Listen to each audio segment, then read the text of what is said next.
Baik, bismillah. Assalamualaikum warahmatullahi wabarakatuh. Ahlan wa sahlan. Kaifa halukum? Alhamdulillah anak-anak soleh yang Ustadz sayangi dan Ustadz banggakan. Hari ini kita kembali lagi di pembelajaran tematik online. Seperti biasa, kita akan membahas pembelajaran tematik secara online dikarenakan situasi yang belum juga kondusif, ya, karena itulah kita diharuskan untuk tetap berada di rumah saja, dan menjaga kesehatannya, menjaga pola makannya, menjaga asupan gizinya, dan menjaga apa? Menjaga badannya agar tetap fit dan juga menjaga pengetahuannya supaya tetap bertambah setiap hari. Nah, baik, untuk itulah gitulah karena masih berada dalam kondisi seperti ini mengharuskan kita untuk tetap belajar dari rumah. Baik, Ustadz juga selalu mengingatkan supaya kalian terus bersabar dan terus berdoa supaya wabah ini segera selesai dan kita bisa kembali beraktivitas seperti sedia kala, seperti sebelum adanya virus ini. Kita bisa ke sekolah, bisa main, bisa belajar, berkumpul bersama teman-teman, keluarga, dan saudara. Semoga cepat berakhir. Amin ya robbal alamin. Baik, kita lanjutkan pembelajaran yang sudah kita sampaikan di pertemuan yang lalu. Hari ini kita melanjutkan tematik subtema 3, pembelajaran 3. Kemarin 2 sudah, sekarang pembelajaran 3 di halaman 122. Di halaman 122 di sini ada Udin menceritakan pengalaman naik sepeda. Kita baca bersama-sama, kamu silahkan buka bukunya, kita baca bersama-sama, ataupun nanti kalau ada tugas, jadi sambil dengarkan Ustadz yang menjelaskan, kamu sambil menulis tangannya atau sambil membaca di bukunya. Baik, Ustadz bacakan, kita baca bareng-bareng. Udin menceritakan pengalaman naik sepeda. Ia juga menjelaskan aturan naik sepeda. Tahukah kamu aturan naik sepeda? Aturan naik sepeda. Hari Senin sore, Udin diminta ibu membeli jagung bakar. Jagung bakar dijual di perempatan tidak jauh dari rumah. Ibu berpesan agar Udin membeli jagung bakar Pak M. Bayu. Pak M. Bayu merupakan tetangga Udin. Jagung bakar Pak M. Bayu lebih enak di antara jagung bakar yang lain. Udin menuju perempatan dengan menggunakan sepeda. Udin mematuhi aturan naik sepeda. Udin naik sepeda dengan hati-hati. Ia selalu memperhatikan suasana dan benda-benda di sekitar dengan baik. Udin juga memakai alas kaki ketika mengayuh pedal sepeda. Udin selalu mengendarai sepedanya di sisi kiri jalan dan tidak lupa memperhatikan rambu-rambu lalu lintas. Udin menyadari arti pentingnya keselamatan. Nah, itulah tadi ya. Jadi anak-anak, itulah tadi aturan dalam kita menaik sepeda. Kalau misalnya naik sepedanya di jalanan, hati-hati, jalannya di sebelah kiri, tidak perlu mendahului motor, tidak perlu mendahului mobil. Terus juga apa? Memakai alas kaki supaya kakinya tidak lecet ketika harus mengayuh pedal ya. Terus juga mematuhi aturan rambu-rambu lalu lintas itu ya. Nah, di sini kita mengamati di halaman 123.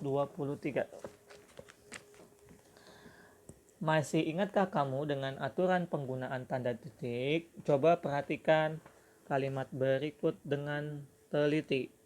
Hari Senin sore, Udin diminta ibu membeli jagung bakar. Titik ya.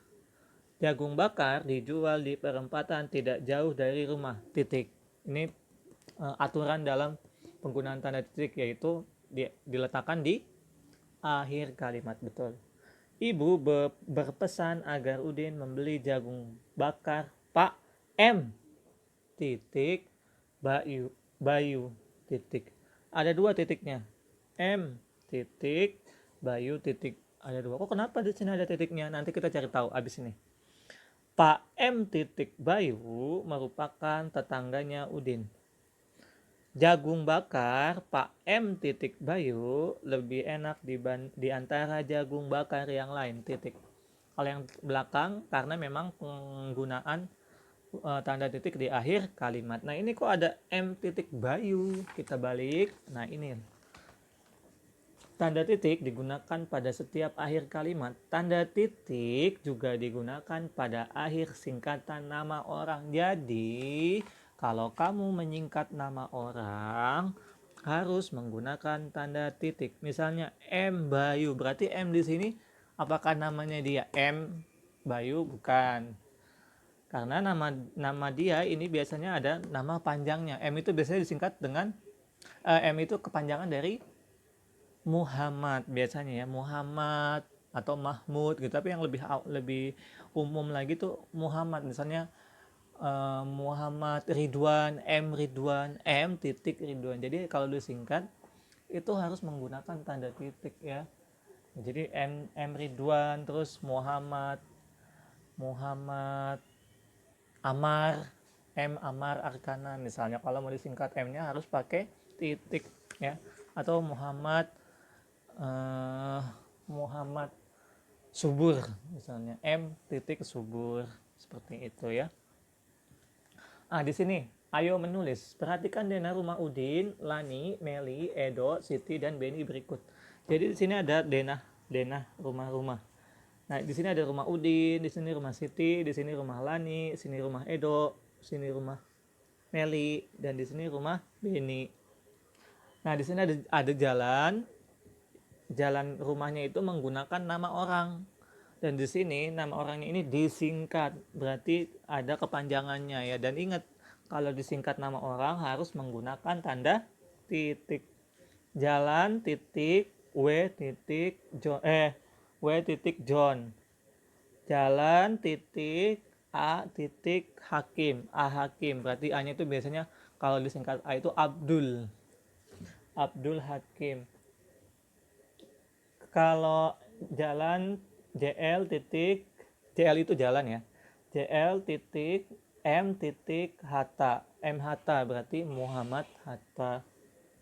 Di sini jalan M Nasir, jalan titik M titik Nasir berarti jalan Muhammad Nasir. Nah di sini tugas kamu ialah tuliskan alamat rumah Udin dan teman-temannya berdasarkan denah yang kamu amati. Perhatikan penggunaan tanda titik yang benar. Contohnya nomor 1, rumah Siti terletak di jalan A Hakim. Mana rumah Siti? Nah ini, rumah Siti terletak di jalan A titik Hakim. Nah nomor 2 gimana? Kamu tulis alamat rumahnya masing-masing. Tadi kan rumah Siti udah, berarti sekarang rumah siapa yang belum? 1, 2, 3, 4, 5. Nih ada 5 pas. Ada 5. Pertama kamu tulis nomor 2, usah kasih contoh. Rumah Udin. Berarti rumah Udin terletak di jalan, iya betul, jalan W titik John titik. Nah, jadi begitu ya, harus ada titiknya. Jalan JL titik W titik John. Jalan W John. Di sini kamu kerjakan sampai 6. Ya sesuai dengan teman-temannya si Udin. Ada Udin, Siti, Lani, Meli, Edo, dan Beni. Ada 6. Gampang ya. Silakan dikerjakan. Kalau sudah, nah ini di sini di halaman 125 ada kreasi menggunakan di sini Udinnya lagi ini dulu. Lagi belanja ceritanya, belanja di tadi Pak M Bayu ya. Pak, berapa harganya? 5.000 nak, kata Pak M Bayu. Nah, di sini makanan apa saja yang dapat dibuat dari jagung? Banyak ya. Jagung itu kayak jagung bakar, popcorn, terus apa lagi? Terus jasuke, jagung susu keju. Terus apa lagi? Bakwan jagung gitu ya, banyak. Apa pula kegunaan kulit jagung? Nah, kegunaan kulit jagung di sini kita bisa dibuat menjadi karya kerajinan. Kulit jagung yang dapat digunakan adalah kulit jagung yang telah kering. Jadi dibuat hiasan atau dibuat kerajinan seperti ini. Nah ini karena kita di rumah terbatas, jadi tidak perlu kita praktekkan, nanti kita praktekkan ketika memang insya Allah kalau ada waktu di sekolah, kalau tidak berarti qadarullah ya. Jadi ini cukup kalian tahu saja bahwa kita bisa membuat kerajinan menggunakan kulit kulit jagung. Kalau yang dulu kan kita membuat dari kulit kerang, terus kulit daun pisang gitu ya, seperti itu, dan kulit ketupat. Nah ini bisa juga menggunakan kulit jagung. Baik, kita lanjut ke halaman 128 yang ini. Masih ingatkah kamu hari apa Udin membeli jagung bakar?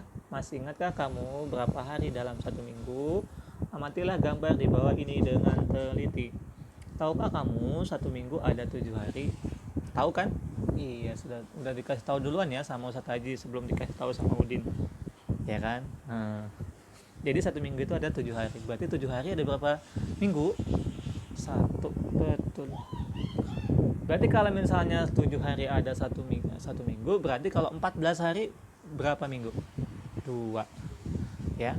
Jadi kalau kemarin 1 minggu 7 hari, 2 minggu 14 hari, 3 minggu 21 hari, 4 minggu 28 hari, 5 minggu 35 hari. Kalau dibalik, 35 hari berapa minggu? Berarti 5. 28 hari berapa minggu? Berarti 4. 21 hari berapa minggu? Berarti 3. 14 hari berarti berapa minggu? Iya, pintar. 2. 7 hari berapa minggu? 1. 35 hari berapa minggu? Pintar. 42 hari berapa minggu? Pintar. 49 hari berapa minggu? Iya, pintar banget, Masya Allah. Gitu ya, dibalik. Ini gampang, kamu tinggal diikutin aja. 14 hari berarti berapa minggu? 2. Kerjakan sampai nomor 5. Alhamdulillah sudah paham.